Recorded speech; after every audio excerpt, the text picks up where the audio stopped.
parents are overloaded with lots of things. It's not our place as teachers to overload parents with homework. I say the good rule of thumb is give no more than 10 minutes per grade level for the students. So, for example, if you're dealing with a first grader, they'd get 10 minutes, second grader 20 minutes, etc. So a 12th grader would be getting no more than 2 hours of homework every single night. We got to make homework manageable.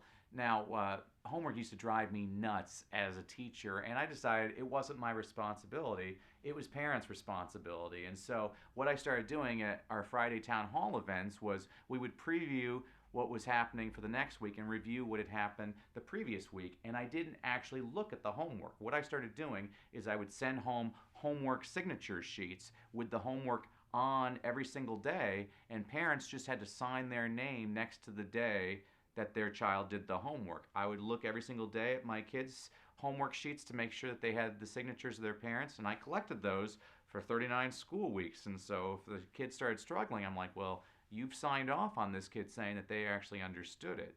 See, when we work together, folks, that's when we can move mountains. I guarantee you, homework signature sheets are a great way to get the parents more involved in their child's education.